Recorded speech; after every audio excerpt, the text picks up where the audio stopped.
Welcome to Conversations Live. For more than a decade, we've brought you the best in books, entertainment, celebrity interviews, and current events. When the movers and shakers of the world have something to say to you, they say it to us first. Now celebrating 17 years of broadcasting success, here's your host, Cyrus Webb. And welcome back, everyone, to Conversations Live. I'm your host, Cyrus Webb. Glad you all could join us once again. But for our radio audience in the South and our online audience tuning in, thanks to our friends at iHeartRadio and Amazon Music Podcast. Glad you all could be with us as well.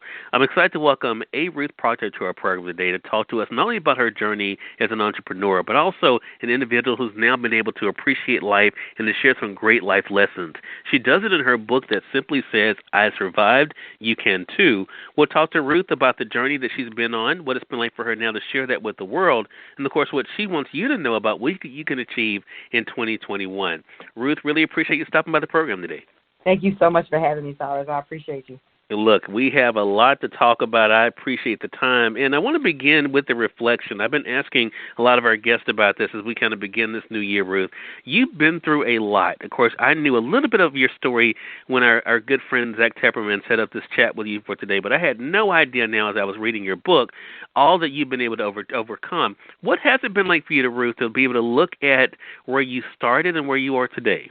It has been amazing. I have definitely been giving all of that to God, grateful that I'm able to, be in my right mind and, be physically able to take care of my children and, just be able to flourish and teach them the lessons that I've, made mistakes on or, things that I've learned throughout the years. So it's been amazing. It's been triumph at times and challenging, but I'm grateful through it all. And I think, too, Ruth, what I love about you already, and I can see it in the book, I Survived, You Can Too, is that you tell it like it is. You are all about transparency. Yeah. You're all about being honest with yourself and with us. Yeah. So I guess an obvious question would be, how did you get there? Because just like I know, a lot of people are not comfortable in their truth. How did you get to a place where you could share it all, good and bad? Ooh, that was very challenging. I went through times where I was writing and I cried or I was like, okay, you know what, today is not the day. I can't type today. I can't write today. So I had those moments where I had to have a talk with myself, like, this is for a bigger purpose. This is not about you. I know this is challenging. I know you're reliving this because that's something that, I don't think a lot of writers talk about. But when we write these stories about our life, we're reliving it. And so, I had to be gracious with myself and remind myself that, I'm not on a time crunch. I'm not on a time limit. Take your time, but get it done. And it's taken years to get it completed. But all in all, I had an ultimate goal, and that I reached that goal by, producing the book. But I had to really be gracious with myself. So taking the time to just say, hey, I'm going to write today or I'm not going to write today. Or I'm going to type today or I'm not going to type today. And, each day it got easier, but it was challenging days depending on what I was talking about. So that was very challenging for me, but I got through it. One of the things that you talk about in the book, is your transcendence of fear. You talk about early on in the book about the fear that you had when you were younger, but then, of course, realizing, where fear does not come from. Ruth, you addressed that in the book. Talk to us about that, because fear is one of the things that would keep people from doing what you've done. How did you get to a place where you realized that fear could not control your life? I would definitely say that it took faith. In the Bible it talks, heavily about, having faith as big as a mustard seed. And that was my drive. My children were my drive. And anytime I start, being scared, I would remind myself that fear is not of God. Fear is, if I'm feeling scared, then it must be something so great on the other end of this that I have to achieve. And I pushed forward to that. And anytime I got scared, I had to remind myself of that. And that is what kept me. That's how I was able to push forward with the book, because I just kept reminding myself. And if I had to read scripture or if I had to do positive affirmations some days, every day wasn't, a sunny day. But I had to remind myself on those cloudy days that it was something bigger. That's so right. And I think that is such a good point. Throughout the book that you wrote, I Survive, You Can Too, we do find scriptures in there, including the scripture that we were just alluding to there, Ruth, of course, about God not giving us a spirit of fear. So, could you have imagined, though, that this journey is one that you would use to inspire others? People could look at what you've been able to do professionally, but could you have imagined that your personal life will be something that others could learn from? No, not at all. If you would have told me this, 10 years ago, 11 years ago, I would have been like, no, not at all. But now I'm like, wow, it's all come full circle, and I'm beyond grateful, and I'm humbled that the things that I'm experiencing are able to help others. I will say that in the past, a lot of people would say, oh, you need to tell people your story, or you should say this, but I wasn't ready. I was scared. And so once I pushed that back and I stepped forward, I was able to actually realize, okay, my story can help other people. Yeah, it definitely can do that, and it is, I know. I want to say for those who are just tuning in, either on the radio side or online, you're listening to Conversations Live. We're excited to welcome a-ruth-proctor to our program. Ruth is celebrating not only her book, I Survive, You Can Too. We're going to remind you you can stay connected with her, but also her amazing journey and what she's been able to achieve. A big part of this book, though, Ruth, is about relationships. And it was really interesting in reading this because I know Oprah, who's also from my home state, talks about the whisper. You had some whispers along the way in your relationships, and some you chose to ignore, as we all do, I should say. But you also share in the book, of course, how you got to the point where you realized you had to put yourself first. That's what I'd like to talk about, if you don't mind, Ruth, because I think what happens in relationships and in life, we feel like we have to put the other person first. How did it feel to know that it was okay to think about yourself and your own well-being first? I think you have to really realize that at times when you put boundaries in place that you have to be selfish sometimes, and that you cannot always put other people ahead of you.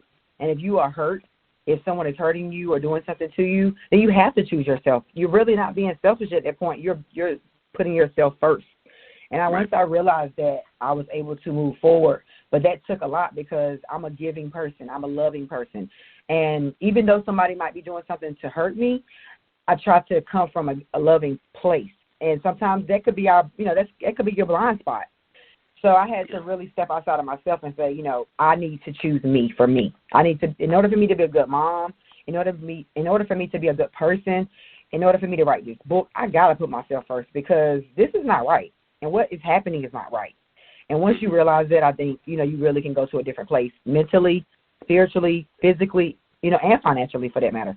So true. And it can really affect every aspect of life. And social media now is one of the ways you've been able to use as your platform, as kind of part of your bully pulpit. Talk to us about that. I mean, how did you make the decision of not only what you were going to share, but how you were going to share it when it came to social media? I just talked to my team. I have some good friends that are, really good when it comes to social media. And, they kept pushing me like, you have, a lot of great things to share. It's so many different ways you can share your life. And you have to be transparent. Nobody wants to, buy something that they don't understand what they're buying. And they were like, you need to share your face. You need to share your name, because I was at a point where I was like, I'm not putting my name on the book. I'm not putting my face on the book. I just went through a lot of struggles when it comes to really being transparent. Even for being on social media, I don't really, share a lot of my personal life on social media, and I had to get out of that. So I had to, create a page about my book, start sharing personal things, and that's been challenging. But day by day, I take it, day by day, and I'm growing and learning every day. But I just try to be transparent as much as possible and step outside of myself. The other thing that I noticed in just even the short time you and I have known each other, Ruth, is how you've gotten to be so comfortable in your own skin. But I think it also, the responsibility that comes with that is something that you seem to really embrace. On January the 17th, you actually posted a meme of yourself with the scripture Luke 12:48, to whom much is given, much is required. What is that like for you to see that you're really embracing that you have been given a lot, and it really is part of your responsibility to share that? It's a lot at times. As a kid, a lot of I grew up in the church, so as a kid, they would tell me different things, and, I was like, yeah, you just push it away. And now I'm realizing that my pain was not for me. My pain was for other people. Me going through certain things, I went through that for other people, to help other people. My story can help other people, and how I was able to survive those things and not give up and not, be, in a halfway house or being somewhere where I normally wouldn't be. I'm actually able to live a successful life, even though I went through all this adversity. So I think that was the turning point for me with finishing the book, with putting my face on the book, putting my name on the book. Those were the turning points for me, like, look, this is bigger than you. This is not about you. This is about other people. And if you could help one person, it was worth it. And that, for me, it means everything. And it brings chills to me knowing that my story can help somebody else. Yeah. Another thing that you talk about toward the middle of the book, going toward the end, is something that I definitely want to close with here, Ruth, and that is purpose. You write in the book, purpose is key. If you can work through the pain, you wrote, you will find your purpose and be forced to reckon with it. Never settle and allow your past or fears, your family or friends to interfere with your goals. So I want to talk about that. Is that one of the things that sustains you even when times are difficult? Realize that you are here for a purpose and that you have a purpose to live up to. Yes, for sure. And part of that purpose is, me being a mom and being a leader for them and showing them that, yes, we all go through different things in life, but that is what makes us stronger. That is what makes us who we are. I wouldn't be a-ruth-proctor if I didn't go through all the things that I went through. And going through foster care, going through molestation, going through domestic violence, those things happen and they suck. But you know what? I'm who I am because of that. And being able to teach them that and being able to show someone else, like, yes, that can happen, but you can climb to the other side. And now I realize that my pain became my purpose and my pain became my gift. And now I'm able to speak to other people confidently about what has happened to me and how I overcame it and what I used to overcome it. Well, I tell you, it's a powerful thing, I think, for us to be able to think about. Again, everyone, a-ruth-proctor has been our guest. I survived. You can, too. That is her message to all of you through her book. It's a powerful look not only at Ruth's life, but also about how she's been able to overcome in so many different ways and now to share that experience with all of us. You mentioned the website earlier, Ruth. How can our audience stay connected with you as well as, of course, be able to get the book? Yes. You can go to my website at www.a-ruth-proctor.com, and it is also on Amazon as well under a-ruth-proctor.com. I encourage everyone to, look at either one of those platforms. And thank you so much, Cyrus, for having me today. I really appreciate you creating this platform for me to come. Well, look, the pleasure is definitely all mine. I'm glad that we had an opportunity to speak. I know it will not be the last time, Ruth. It goes without saying, you're welcome back here anytime.